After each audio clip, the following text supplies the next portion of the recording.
All right, let's jump right in. Today, we're going to tackle one of the biggest financial steps you'll ever take, getting a mortgage.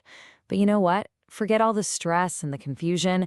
We're going to treat this like an adventure, your personal map to the front door of your very own home. I mean, that's the dream, isn't it? Having that one place on earth that is completely yours, where you can hang pictures wherever you want, paint the walls a crazy color, just build your life. That's the goal. And yeah, it's totally normal to feel like that.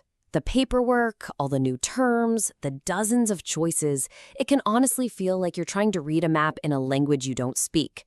But that's exactly why we're doing this, to give you a simple, clear guide so you walk this path feeling confident. Okay, so first things first. Every good adventure needs a guide, right?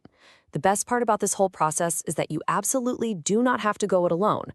In fact, finding the right person to have in your corner is probably the most important first step you can take. So who is this guide? They're called a Mortgage Loan Originator, or an MLO. And I want you to get the idea of a salesperson out of your head. Think of them as your personal financial guide for this one specific journey. They're a licensed pro who really digs into your financial story and then champions for you with the lenders. And here's where working with the right guide really pays off. See, instead of just walking into your local bank, which can only offer you their products, a good MLO connected to a brokerage can plug you into a massive network. We're talking over 200 different lenders. And what does that mean for you?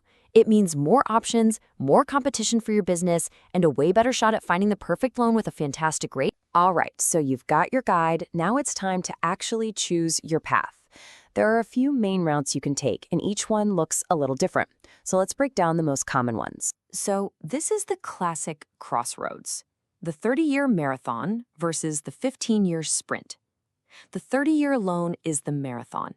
It stretches everything out, which means your monthly payment is lower and much more manageable. It gives you breathing room in your budget. The 15-year loan, well, that's the sprint. The payments are higher, for sure, but you're done in half the time and you save a truly staggering amount of money in interest. And just look at this in real dollars. On a pretty standard $250,000 loan, if you take the 30-year path, you could pay over $333,000 just in interest. But on the 15-year path, just over $134,000. That's almost $200,000 back in your pocket. Seeing the numbers laid out like this really makes you stop and think, doesn't it? Now, for a lot of first-time buyers, this right here is the most popular path. It's called an FHA loan. Because it's backed by the government, the rules are a little different. You can get into a home with as little as 3.5% down. The credit score requirements are more relaxed. Sometimes scores as low as 580 can qualify. And get this, your down payment can even be a gift from your family. The only catches are, it has to be for the home you're going to live in, and it does require something called a mortgage insurance premium, or MIP. Okay, so you've got your guide, you've picked a path. The actual journey from here to getting your keys can really be boiled down to 3 main milestones. Once you understand these, the whole thing feels way less intimidating. It really happens in just 3 stages. First, the application. That's where you and your MLO package up your whole financial story and send it to the lender. Then comes underwriting. Think of this as the behind-the-scenes part, where the lender's team verifies everything and has the home professionally appraised to make sure it's worth the price.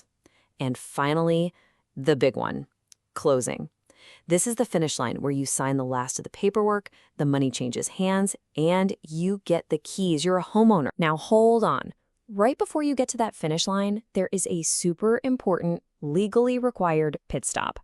You have to get a document with all the final numbers, called a closing disclosure, at least 3 full business days before you sign anything. This is not a suggestion, it's the law.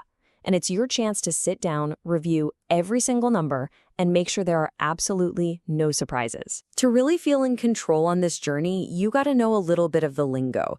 It's like learning a few key phrases before you travel. So let's decode some of the most important mortgage terms so you can read this map like an absolute pro. First up, APR, annual percentage rate. This one is huge. It's not just your interest rate. The APR takes the interest rate and adds in all the other lender fees and costs of getting the loan. It bundles it all together into one single percentage. So why does that matter so much? Because when you're comparing offers from different lenders, looking at the APR is how you compare apples to apples. The interest rate is only part of the story. The APR, well, that's the true cost of your loan. It's just a much smarter way to shop. Next up is LTV, or loan to value. It sounds complicated, but it's not. It's just the loan amount divided by the home's official appraised value. For a lender, a lower LTV, which means you made a bigger down payment, is way less risky. And less risk for them can often mean better loan terms for you. It's a number they pay a lot of attention to. And finally, escrow. Please don't let this word scare you. It's actually an amazing tool that makes your life easier. It's just a special savings account that your lender manages for you. A little piece of your monthly mortgage payment goes into it, and then the lender uses that money to pay your property taxes and your homeowner's insurance for you when they're due. It's basically a forced savings plan for your biggest home expenses. Super convenient. So you put all this together, and what do you get? Well, knowing these terms, understanding the process, and having the right guide completely changes the game. You stop being a nervous person just hoping for an approval, and you become a confident, informed borrower who's actually in the driver's seat. And that's really the whole point.